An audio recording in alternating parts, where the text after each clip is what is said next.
Les droits du travail s'appliquent seulement à quelques situations. Tout n'est pas du droit du travail. D'accord? Donc, pour que ça s'applique, il faut qu'il y ait un travail subordonné et que ce soit dans les secteurs privés. Le secteur public n'est pas régi par les droits du travail, à moins que ce soit un contrat de droit privé. Il ne s'applique pas ni aux fonctionnaires ni aux personnes indépendantes. Les personnes qui montent leur entreprise, que son autónomos, no hay que respetar el derecho de trabajo en este sentido estricto. Solo a los empleados, les salariés. La noción de salarié, c'est une notion délicate. Es decir, que no somos empleados, simplemente hay que saber exactamente cuándo somos empleados. No, por ejemplo, alguien que está de prácticas es un empleado o no es un empleado. Hay el lien de subordinación, hay un salario y pese a todo no se considera como un empleado. Entonces, hay que, primero es importante conocer la jurisprudencia para saber si estáis regidos por el Código del Trabajo o no. En el momento que hay un contrato de trabajo de derecho privado, normalmente estáis regidos por el derecho privado. Bueno, esto es muy general, pero es para situar verdaderamente en qué casos nos podemos referir al derecho de trabajo y en qué casos no. A ver, ¿cuál es el origen del derecho de trabajo? Bueno, esto lo vamos a pasar muy rápidamente. El Código del Trabajo, que es un documento. Hay dos tipos de principios en derecho de trabajo siempre. Y yo creo que eso es, en cierta manera, universal. Es el derecho común de jerarquía, es decir, que tienes las normas impuestas, las normas reglamentarias, las normas convencionales entre los partenaires sociaux. ¿Alguien sabe lo que es los partenaires sociaux? Todos los convenios colectivos, los sindicatos, todo lo que se ha negociado a nivel colectivo.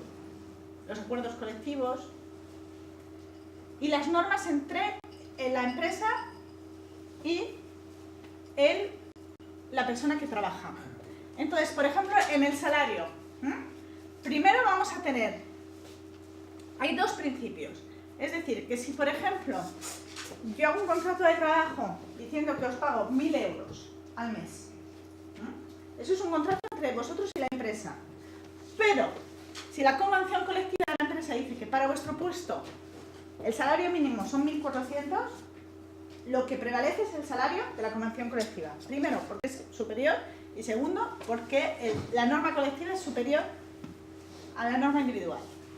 Lo mismo si, por ejemplo, sacan una ley, en vez de que sea el convenio colectivo, que sea el SMIC, que es general para toda Francia, hay que respetar el SMIC, que aunque en vuestro contrato ponga 1.000 euros, si el SMIC es 1.400, no os pueden seguir pagando 1.000 euros, porque la norma general, siempre y cuando sea a favor del empleado, evidentemente.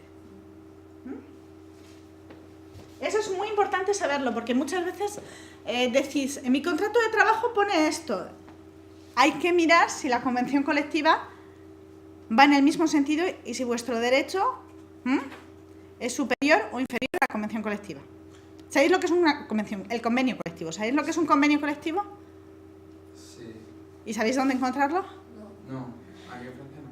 A ver, en una nómina tenéis lo que se llama un code APE, que es el tipo de code APE, el tipo de actividad que hace la empresa. Son unas siglas. Muchas veces en Legifrance, mira, voy a coger un ejemplo. A ver, aquí tenemos un boletín de una nómina, que hay un SIRET, un URSSAF y un code APE o code NAF. Número NAF. El code NAF es 8121Z. Vosotros vais a la página de Legifrance, donde es un poco donde está toda la legislación, Legifrance, y buscáis la convención colectiva, el convenio colectivo, para este código APE o NAF. De todas maneras, suele estar marcado en el contrato, ¿eh? En esta nómina no lo pone. Y pone, pero abajo, es un boletín de salario tipo, abajo pone una frase que es interesante. A défaut de convention collective, code du travail, durée de congés payés et durée de préavis. Y pone en los artículos que si no hay convención colectiva, las vacaciones y el preavis se basan en esos artículos. Entonces, si no dependéis de una convención colectiva, que puede ser el caso, hay empresas que no tienen convención colectiva. Es raro, ¿eh? Es muy raro. Pero si no hay convención colectiva, entonces dependéis de la ley directamente. Y luego, en lo que hemos visto, les sources de droit de travail doivent aussi respecter les principes de faveur, lo que es más interesante para el empleado. No simplemente la jerarquía de las leyes, sino el principio de favor.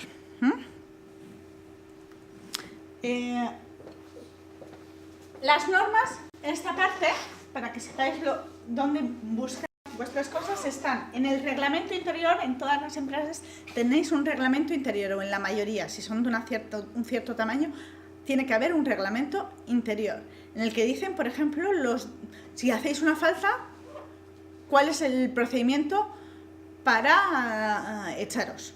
Eso hay que pedírselo a ellos. Eso hay que pedírselo a ellos, os lo pueden dar. Normalmente el reglamento interior de la empresa está tiene que estar visible en algún sitio. Hay un tablón, en un tablón se llama le panneau d'affichage de la empresa, el panneau d'affichage. En un panneau d'affichage tiene que haber el reglamento interior, la dirección de la inspección del trabajo que corresponde a vuestra empresa, la dirección del médico del trabajo que corresponde a vuestra empresa para que podáis contactarle si tenéis un problema vosotros, un problema de salud que os impide realizar vuestro trabajo correctamente o que consideráis que es necesario verlo, la lista de los representantes del personal, ahora hablaremos de los representantes del personal, todo eso está en el panneau d'affichage de la entreprise. Y si no, se lo pedís si el tamaño de la empresa lo permite, se lo pedís a los representantes del personal. ¿Seguimos? Les usages. En Francia, los usos. Quiere decir que si en una empresa no es un derecho adquirido en el sentido que el empresario lo puede revocar, pero para eso tiene que denunciarlo. O sea, por ejemplo, si en vuestro contrato pone media hora de pausa, pero desde hace años se hace una hora de pausa y siempre se ha hecho una hora de pausa y hay papeles en los que pone que hay una hora de pausa, aunque no esté en vuestro contrato, podemos decir que es un uso. O si, por ejemplo, lo de vestirse en vuestra empresa, primero se ficha y luego se viste uno, aunque en realidad la ley dice que primero hay que vestirse y luego fichar, se considera que el vestirse está dentro del tiempo de trabajo. Eso es un uso, es una costumbre. Entonces, para que el empleado pierda ese derecho, el empresario tiene que denunciarlo y enviaros un correo y decir, a partir de dentro de un mes, el tiempo de trabajo no comprenderá el tiempo de vestiros o de quitaros la ropa, por ejemplo. Para cambiar una costumbre tiene que denunciarla y tiene que avisaros con tiempo. Si hasta ahora, por ejemplo, os daba una paga extra, que no está en ningún lado, pero siempre ha dado una paga extra y desde años os va dando una paga extra, eso es una costumbre y un uso. Del día a la mañana este año no puede decir que no da paga extra. ¿Vale? Bueno, lo puede hacer, pero vosotros podéis decir no, eso es un uso y si no nos das este año, como no lo has denunciado, nos tienes que dar la paga extra. A ver, les partenaires sociaux et les conventions collectives. Les droits du travail accordent une place importante aux partenaires sociaux. Hemos visto lo que es, ¿eh? Les partenaires sociaux sont les syndicats d'employeurs et les syndicats de salariés. También hay syndicats d'employeurs. Toute proposition et tout projet de loi doivent préalablement à la discussion parlementaire être soumis à la réflexion des partenaires sociaux. Bueno, a veces es político, o sea, pero antes de decir cualquier ley sobre la formación profesional que veremos esta tarde, sobre los salarios, sobre la jubilación, sobre los cambios de tiempo de trabajo, todas esas cosas primero se someten a los sindicatos para ver si hay concertación o no concertación, a ver si están de acuerdo o no, qué piensan ellos. Bueno, hay unas negociaciones colectivas. les conventions collectives contiennent des droits distants et souvent plus favorables que les codes du travail pour les salariés en fonction du secteur d'activité. ¿Sabéis por qué los convenios colectivos, bueno, en cierta manera, qué es lo que contienen los convenios colectivos? ¿Por qué son tan importantes?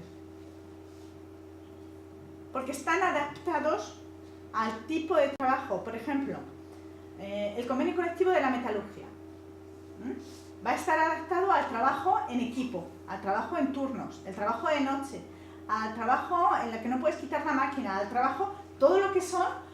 La metalurgia es muy dura en condiciones de trabajo y en cuestiones de seguridad. Las cuestiones de seguridad, de formación al puesto, etcétera, etcétera, son mucho más importantes en la metalurgia que, por ejemplo, si eres profesora de una academia. No es lo mismo trabajar con una máquina o que trabajar. Los derechos, las obligaciones son diferentes en un sitio y en otro. Y los sindicatos de ese sector de actividad han conseguido derechos que tienen que ver con vuestro trabajo, por lo cual es muy importante conocer vuestro convenio colectivo. Por ejemplo, en cuestión de vacaciones, vuestro convenio colectivo va a ser a menudo mucho más favorable que el contrato de trabajo. Por eso, la gente que trabaja, por ejemplo, en un banco, los bancos tienen un convenio colectivo a nivel de vacaciones que es más interesante que el derecho del trabajo. Luego, aparte de los convenios colectivos, creo que lo vamos a ver ahora, están los acuerdos de empresa. Los acuerdos de empresa, bueno, vamos a ver el contrato de trabajo, pero los acuerdos de empresa es una cosa que ha estado negociada en la empresa, que no es un convenio colectivo, porque el convenio colectivo concierne todas las empresas del mismo sector de actividad. Los acuerdos colectivos van a ser, por ejemplo, todo lo que son acuerdos colectivos de tiempo de trabajo respecto a las 35 horas.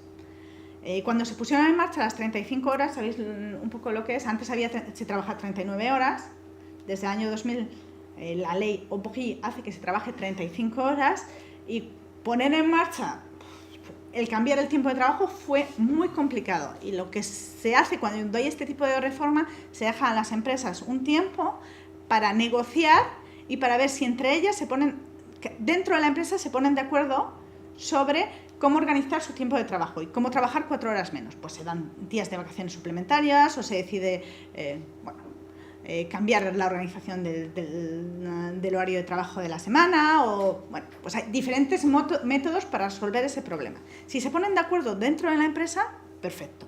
Y si no se han puesto de acuerdo, se aplica el convenio colectivo que se ha decidido para todo el sector de actividad. El problema es si el convenio de colectivo es mucho más interesante que el convenio de la empresa. En ese caso, los delegados del personal pueden decir, pero esperad, nos interesa más el convenio colectivo que el de la empresa. Entonces, pero automáticamente. Automáticamente, pero bueno, es colectivo, ¿no? el problema es cómo decir qué es lo que es mejor para... Ah, Claro, o sea... Automático ni nada, es todo negociable. Vale, exactamente. Y ahora... No, desde hace... Cada vez es más flexible el derecho del trabajo e incluso ahora, lo habéis visto alguna vez, a nivel de la empresa, por ejemplo, puedes decidir de bajar los salarios. eso se puede hacer también aquí ahora. Sí, eso se puede hacer. O sea, te puedes colgar... Sí, lo es, pero... En España, la última reforma laboral te podías descolgar del convenio colectivo si tu empresa tenía pérdidas, también puedes hacer el expediente de regulación. En Francia también. En Francia también porque, bueno, pues nada. El contrato de trabajo. En el contrato de trabajo explica lo que une la empresa y las obligaciones recíprocas. Las obligaciones del empleado y las obligaciones de la empresa. Eso está en vuestro contrato de trabajo. Los elementos esenciales constitutivos del contrato de trabajo son les liens de subordinación y otras menciones obligatorias van a ser la dénomination et l'adresse de l'employeur, les noms et les prénoms du salarié, à la date d'embauche, la durée de la période d'essai, les postes attribués, la rémunération, les lieux de travail et la convention collective applicable. Esos son elementos esenciales. Si esos elementos cambian, si por ejemplo ya no estás en el mismo departamento, ya no tienes el mismo puesto, eso se considera un elemento esencial del contrato de trabajo y no te lo pueden cambiar tan fácilmente. Te tienen que hacer una proposición, lo tienes que reflexionar, etcétera, etcétera. Bueno, esa es la teoría. Luego la práctica. Éventuellement des clauses, esas clauses de mobilité géographique. Puede haber en un contrato diciendo, si nos vamos a vivir a Lyon, si la empresa se traslada a Lyon, el empleado tiene que seguir. Si esto está en vuestro contrato de trabajo, es muy complicado. A ver, vamos a empezar con los tipos de trabajo. La forma más frecuente y la que se tiene que utilizar siempre es el CDI. El CDD es solo en caso en que no se puede utilizar en CDI y tiene que haber unas causas precisas. Ahora vamos a ver. Pero el CDI es la forma normal y general de la relación de trabajo. L'employeur doit donc avoir recours à ce type de contrat, sauf s'il peut justifier d'une situation autorisant les recours à un autre type de contrat. Les CDI assurent une embauche à titre permanent. Permanent, hasta que te eches. Eso es lo que correspondería en España a un contrato fijo.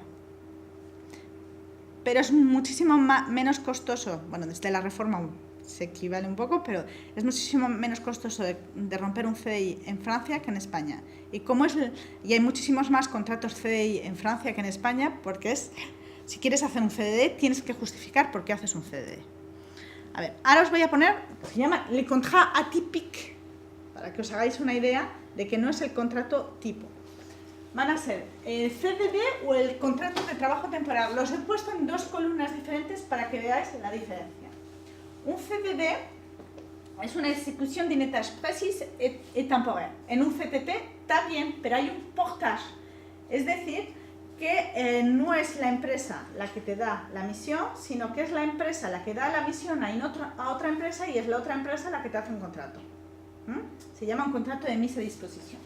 La situación de trabajo es esa, contrato de trabajo entre el empleado y el trabajador, y en el caso del CTT es un contrato de misión entre les salariés y el ETT. Tú tienes un contrato entre tú y la empresa de trabajo temporal. Nunca aparece la empresa en la que vas a realizar el trabajo.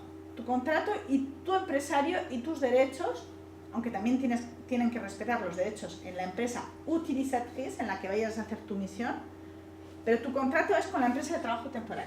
Contrat de mise à disposition entre deux entreprises. Sin embargo, la empresa de trabajo temporal y tu empresa, en la que estás realizando la misión, van a firmar un contrato para decir qué condiciones, cuáles son, por ejemplo, el tipo de primas, cómo tiene que ir la gente vestida, cuáles son los horarios, todo eso va a ser un contrato que firmen entre la empresa de trabajo temporal y la empresa que utiliza al trabajador. Les cas de recours son los mismos en dos casos. Remplacement d'un salarié absent, accroissement temporaire d'activité, emploi à caractère saisonnier. Ya está. Tú si tienes un puesto fijo, no puedes contratar a alguien en CDD. Y no puedes, por ejemplo, aunque se haga muchas veces, tú no puedes coger a alguien para decir, te cojo en CDD para hacer una prueba, a ver si funciona. Para eso está el periodo de prueba. Tú no puedes coger a alguien no fijo si tienes un puesto que es definitivo. Pero eso es la teoría, porque yo tengo muchos amigos franceses que llevan 2 años en CDD. Eso es la teoría. Y siempre... Eso es la teoría. El CDD máximo 18 meses por ley. Luego siempre pueden cambiar el motivo y decir, durante un año has reemplazado a alguien que estaba de baja y el año siguiente reemplazas a otra persona que estaba de baja. Entonces luego siempre echa la ley, echa la trampa. Pero yo os estoy enseñando la teoría para que podáis defenderos y que si os, por lo menos la conozcáis. A ver, un CDI no necesita contrato escrito. No, un CDI, si no tenéis contrato es un CDI. Por lo cual,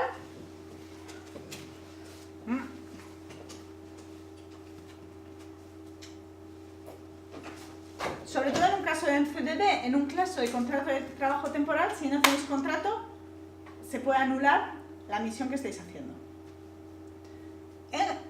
Esa es la teoría. En la práctica, si estáis en una empresa de trabajo temporal, el contrato os va a llegar después de la misión porque siempre las fechas, la administración, la preparación, pero bueno, la teoría es que el contrato lo tenéis que tener antes.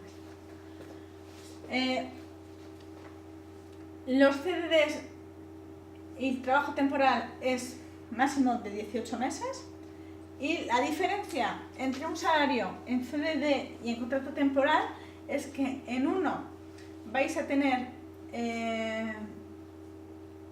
bueno, en los dos casos en general, vais a tener una precariedad en los dos casos de 10%, salvo que en el contrato de trabajo temporal os van a pagar, no, os van a pagar el 10% de precariedad, pero en el CDD os lo pagan también al final del contrato, salvo si os proponen un CDI. Y salvo si es un contrato ED, que se llama. Pero si es un CDD normal, tenéis una prima de precariedad de 10% al final del contrato. Y si es en trabajo temporal, cada vez que termina la misión, os pagan el 10%. Obligación de salarié. Bueno, porque tenéis derechos, pero también tenéis obligaciones, os lo recuerdo, ¿eh? Y a veces lo olvidamos. Execución personal du contrat. Lo tenéis que hacer vosotros, no lo puede hacer alguien. Eso es, por ejemplo, en informática, cuando se trabaja desde casa, pues hay mucha jurisprudencia de gente que firmaba el contrato y mandaba a Rumanía que hicieran el programa informático a otra persona. Y así ellos recibían todo el dinero del trabajo en sí mismo y lo subtrataba a alguien en otro país mucho más barato. El contrato tiene que ser ejecución personal, si no es otro tipo de contrato. Es un contrato de misión y no es un contrato de trabajo, no es lo mismo. Respect des règlements intérieurs de contrato de trabajo. Tenéis que conocer vuestro reglamento interior y vuestro contrato de trabajo y respetarlo en horarios, disciplina, higiene y seguridad. Aquí se habla de higiene y seguridad, son todas las condiciones de trabajo. Por ejemplo, es muy importante si hay que vestir o si hay que ponerse traje especial. Si eso está en el reglamento interno, tú lo tienes que hacer. Une obligation de loyauté, pas de concurrence et de discrétion. Ne pas abuser de ses fonctions. Tampoco puedes, por ejemplo, ser contable y desviar dinero de la caja. Bueno, eso. Les obligations de l'employeur. Fournir un travail. Si no os da trabajo, o sea, si estáis sentados en una silla y no os da trabajo y os ponen en una esquina, podéis denunciar el contrato de trabajo. Su obligación es daros un trabajo. No simplemente el salario, sino también el trabajo. Bueno, al menos que os interese estar en una silla sin hacer nada, pero bueno. Su obligación es fournir un travail. Verser les salaires correspondant au travail. Claro. Respecter les autres éléments essentiels. Lo hemos visto antes. Los elementos esenciales del contrato de trabajo. La calificación, le lieu de travail, quand il est précisé dans le contrat. Eso lo tiene que respetar.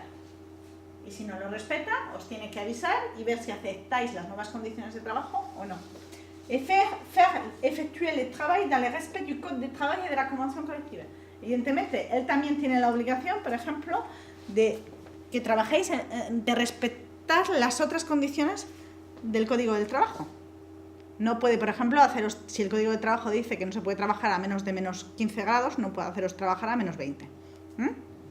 O si se dice que tenéis que cambiaros de ropa un montón de veces en la convención colectiva porque trabajáis con amianto, como vimos ayer, pues tiene que respetar la convención colectiva o el Código del Trabajo. Y si no, podéis denunciar el contrato.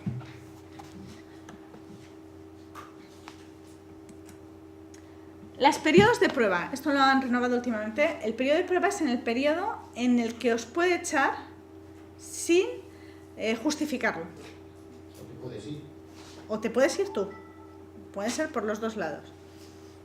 Entonces, todo depende de la categoría. Ya las vimos el otro día que hay diferentes categorías.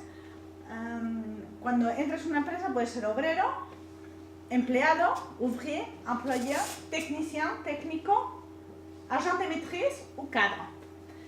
Entonces, para los ouvriers y salariés employés son 2 meses de periodo de prueba.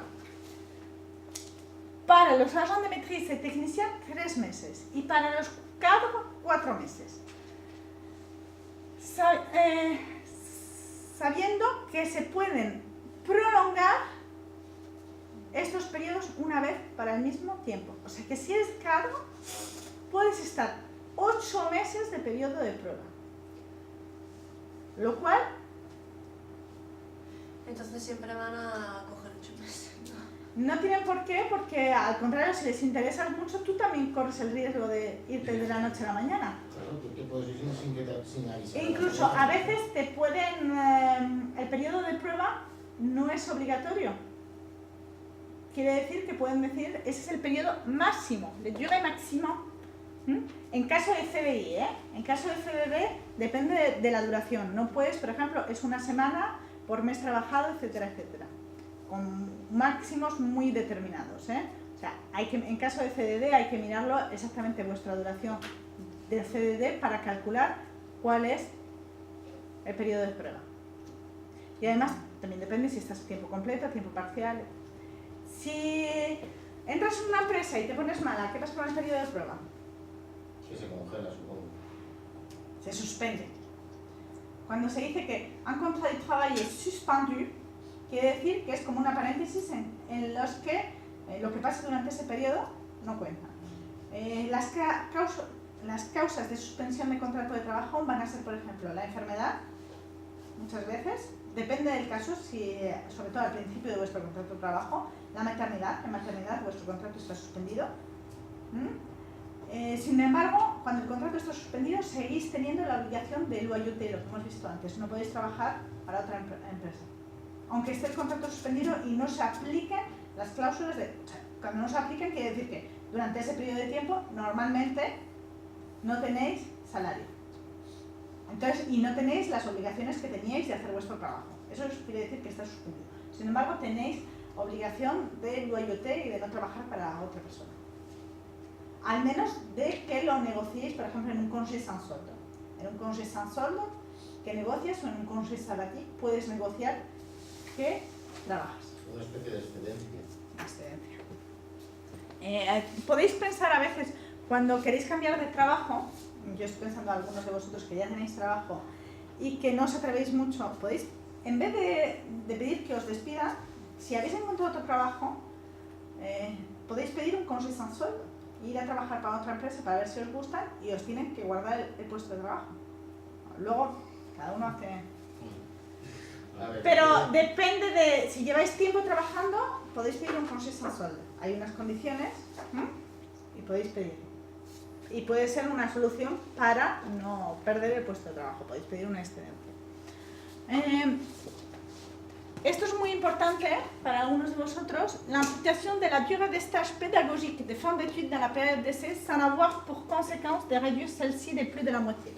Quiere decir que si habéis hecho las prácticas en una empresa, están obligados a contar vuestras prácticas en el periodo de prueba, sobre todo si es para el mismo puesto. Hombre, si habéis hecho prácticas en sala de dependiente y luego os cogen como contable, por supuesto no cuenta. Pero si es el mismo puesto de trabajo, sí. Vamos a hablar, bueno, vamos a hablar esta tarde, entonces paso a eso. Raison de rupture d'un CDI. ¿Por qué se puede romper un CDI? Por fallecimiento. El CDD ya lo hemos visto, se termina el contrato y se rompe. O sea, romper un CDD, yo creo que Sí. es muy difícil. Una vez que estás en contrato, un CDD es mucho más difícil que un CDI. ¿No? Sin embargo, tú lo puedes romper si tienes un CDD, si encuentras un CDI. O sea, tiene un CDD. Tú estás en CDD. Romperlo si encuentras un CDD. Si encuentras un CDI y lo puedes justificar, rompes el CDD. Sin más miramiento. Luego sueles tener un periodo de prueba, un periodo de aviso, un periodo de préavis se llama, para avisarles. No puedes irte del día a la mañana, según, pero en CDI también, o sea, tienes un periodo que se llama periodo de préavis. Tú no puedes decir de la noche a la mañana que te vas, sobre todo si eres cadre. Si eres cadre, el periodo de préavis son 3 meses en Francia. Durante 3 meses, tú tienes que avisar con 3 meses de que te vas a ir. Lo cual, bueno, luego siempre puedes negociar con ellos, porque depende del puesto que tengas. Cuando saben que te vas, pues no les interesa igual que te quedes. Les puede interesar para que formes a la persona si estás en buenos términos, pero si no estás en buenos términos, muchas veces prefieren que, o si te echan ellos, aunque tengan un préavis, te van a decir, vete a casa y te pago el préavis. Te pago los 3 meses, pero no vuelvas, no me hagas ninguna de Jaimito. ¿Entendéis lo que quiero decir, verdad? Entonces luego todo es una cuestión de la teoría y la práctica, ¿eh? Pero la teoría, que sabéis que hay un préavis que no te puedes ir de la noche a la mañana y decir, bueno, hasta luego, Lucas. ¿Y eso dónde lo sabemos? O sea, Lo tienes en el contrato, o en la convención colectiva, o en el convenio colectivo, perdón. El empresario, ¿por qué puede romper un contrato? Licenciamiento por motif personnel, pues por ejemplo porque hagas una falta grave, ¿no? Porque robes en la caja. Por motif économique, pues porque le va muy mal la cosa. Mise à la retraite, puede romper un CDI porque tengas la edad de jubilación. ¿Y tú por qué puedes contra un CDI? Porque dimites. Si dimites no tienes derecho a paro, porque te vas a la retraite. Y luego, el contrato de trabajo peut être rompu également pendant la période d'essai ou par une cause extérieure au parti.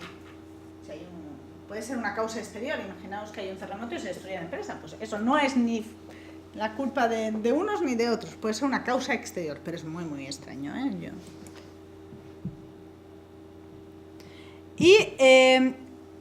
Aquí hemos visto cuándo es a la iniciativa del empresario y cuándo es a la iniciativa del empleado. La rupture conventionnelle, teóricamente, es un acuerdo entre los dos. Se rompe por acuerdo mutuo. Y eso existe y se utiliza cada vez más. Ahora os voy a explicar un poco. Les institutions représentatives du personnel. Os voy a dar unos documentos sobre el tema. Son los delegados del personal, que es a partir de 11 empleados. No, los delegados del personal, los delegados sindicales, el comité de empresa y el comité de higiene y seguridad de sus condiciones de trabajo. ¿Sabéis las diferencias? No. Los delegados del personal son a partir de 10 empleados, 11 en general, a partir que contratas el número 11 ya tienes que hacer elecciones de personal y elegir delegado del personal y van a defender los intereses individuales. Tienes un problema con tu nómina, a ver, ¿por qué? Yo soy obrero y él es técnico. Yo quiero ser técnico porque el otro es técnico y los técnicos cobran más que los obreros, por ejemplo. Pues eso es una cosa que puedes saber tu delegado de personal y explicárselo y él va a defender el caso con la dirección. Lo mejor, personalmente, es que se lo digáis vosotros a vuestro jefe. Si hay un problema, vas por el delegado de personal. Porque si empiezas a meter el delegado de personal, a veces va a ser mucho peor percibido por la dirección que si vas tú directamente. Entonces, el delegado de personal va a defender las cosas, en cierta manera, individuales. Todo lo que es salario. Si no hay comité de empresa, va a cumplir todas las funciones del comité de empresa. El comité de empresa tiene enormemente funciones muy distintas, todo lo que son negociaciones de formación, todo lo que son negociaciones colectivas de salario, todo lo que son negociaciones de tiempo de trabajo, todo lo que son negociaciones igualdad hombre y mujer, todo eso son las funciones del comité de empresa. Os voy a dar, de todas maneras, un documento con todas las funciones de cada uno. Y si los delegados de personal, si no hay comité de empresa, porque los comités de empresa son a partir de los 50 personas, Como en España. son los delegados del personal el que van a tener esas funciones. El comité de empresa entonces son los derechos colectivos, van a negociar de manera colectiva para que todo, por ejemplo, van a negociar el plan de formación de la empresa. Sin embargo, si tú tienes un problema con tu formación individual, puedes ir a ver el delegado del personal. Los delegados del personal también te pueden ayudar para representarte cuando tienes un conflicto con el empresario, cuando te están echando. Tú puedes ir siempre acompañado de un delegado del personal. Y yo os lo aconsejo. Siempre tener alguien que pueda servir en cierta manera, de testigo. Sí. Para dimitir, no podéis decir, bueno, Hasta luego. No, es un buen ¿Vale? Tenéis que dar una carta. Es mucho más, porque si no os va a denunciar la empresa y va a ser mucho más complicada. Tenéis que dar una carta, dejar un délai de préavis, lo que hemos visto, porque si no hacéis, va en los dos sentidos. Tenéis un préavis, tenéis que avisar que os vais. Si no, ¿qué pasa? Que os puede hacer pagar a vosotros el tiempo que no habéis ido a trabajar.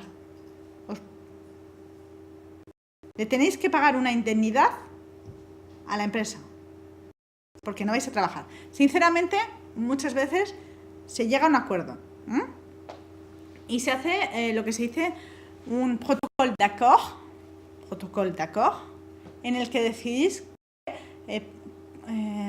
reducís el periodo de préavis. Pero lo tenéis que firmar los dos.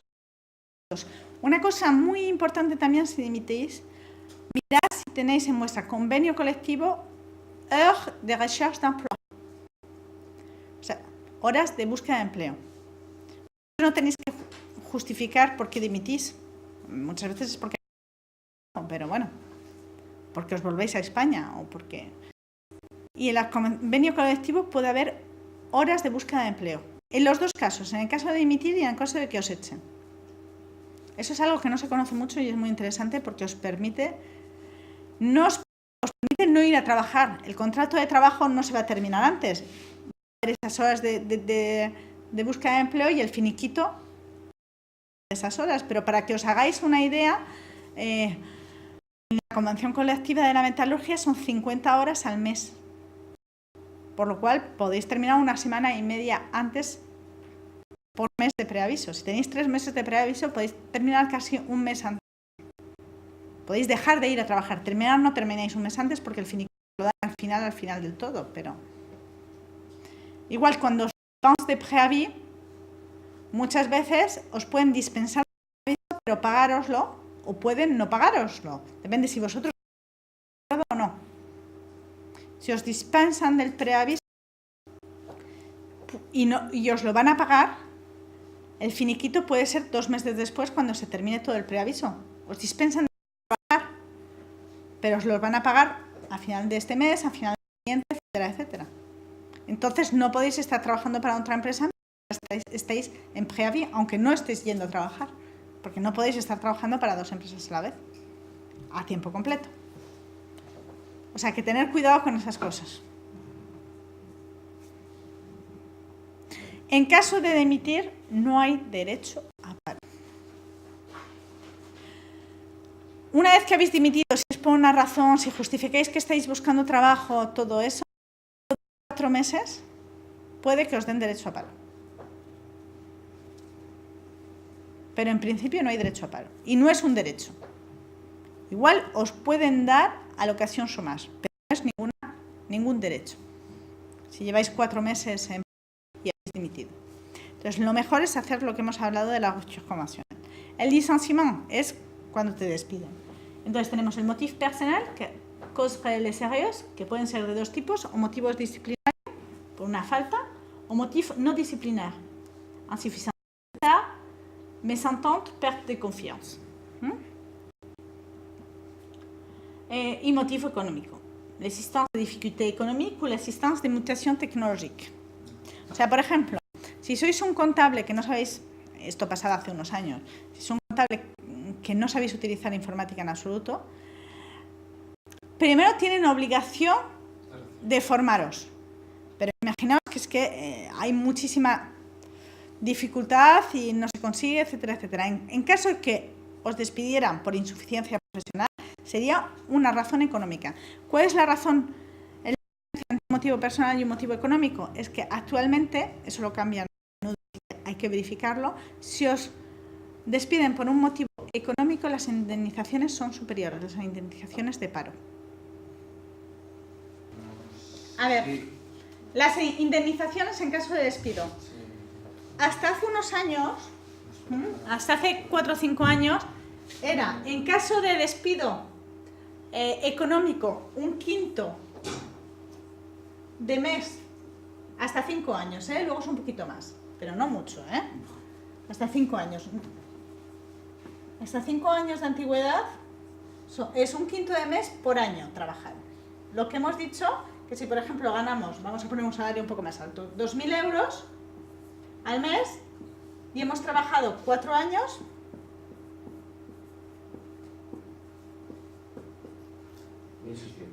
exactamente, 1.600 euros de indemnización. O sea que no llega ni a un mes de salario por 4 años de trabajo. Hasta hace unos años era un quinto en caso de despido económico y un décimo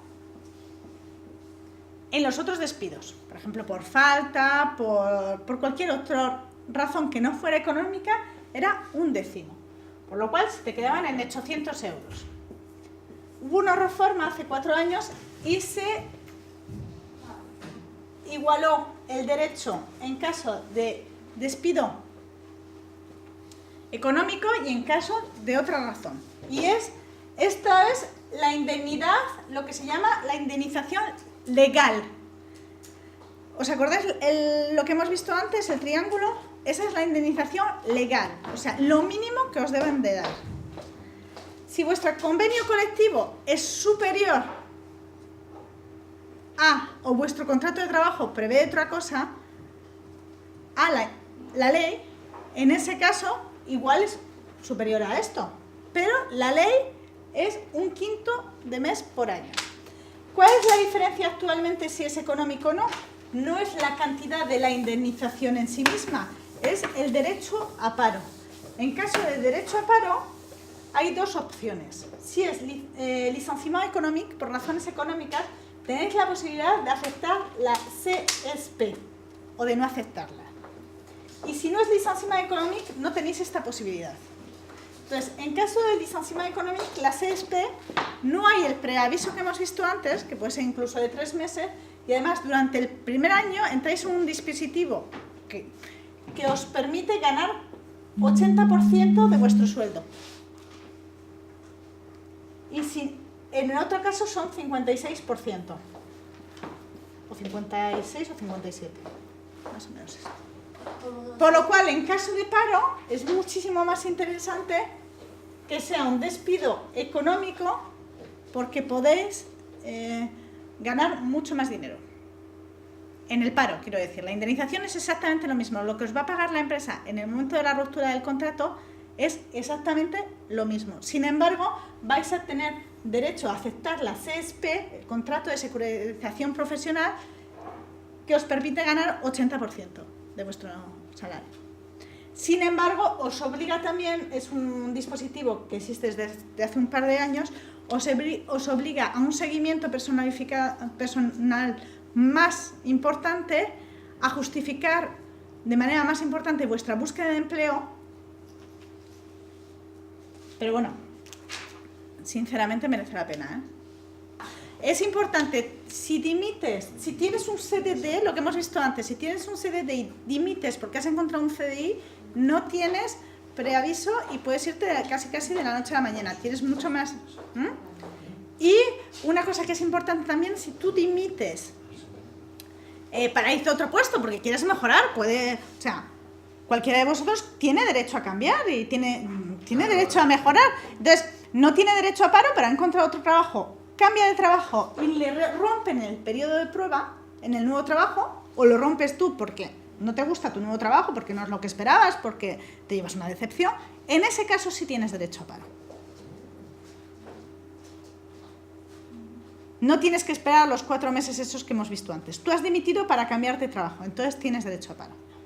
Luego puedes decidir tú, si no tienes otra cosa, alargarlo de un común acuerdo, pero ellos no tienen derecho. Es como en el convenio, hemos visto lo de la ruptura convencional, 15 días, la ruptura convencional no tienes preaviso, por lo cual tienes una fecha de salida que la pones en el documento que firman las dos partes, y esa fecha de salida es un máximo. Tú cuentas los 15 días, los otros 15 días, es al cabo de un mes y medio más o menos que determinas que dentro de un mes y medio, si todos los papeles están bien, puedes quitar la empresa por la ruptura convencional, pero eso es un periodo mínimo. Tú puedes ponerte de acuerdo con la empresa y decir, el contrato de trabajo en la rupture conventionnelle se va a romper dentro de 3 meses. Entonces, tu contrato de trabajo sigue durante 3 meses y si a los 3 meses tú realizas la rupture conventionnelle, cobras tu finiquito, etcétera, etcétera. Eso es un mínimo. Luego siempre puedes llegar a acuerdos con la empresa y hacer lo que hemos dicho antes, un protocolo d'accord. Un protocolo de acuerdo en el que firman las dos partes. El derecho siempre es un derecho mínimo. Siempre, si es un común acuerdo entre las dos partes, puedes mejorarlo. El 56-57% es que si tú actualmente estás cobrando en tu empresa 1.000 euros al mes, en el paro vas a cobrar 570. Es el porcentaje, a no ser que sea una razón económica, en ese caso cobres unos 800. En realidad tampoco es eso porque estamos hablando de bruto, neto, de salarios mínimos, pues bueno, tienes en la página web de Pôle Emploi, puedes hacer una simulación exacta de cuánto te va a quedar de paro. En los dos casos, en el caso de que sea un despido por razones económicas y en el caso de que sea un despido por razones personales. Tú entras tus 12 últimos salarios y te hacen una simulación.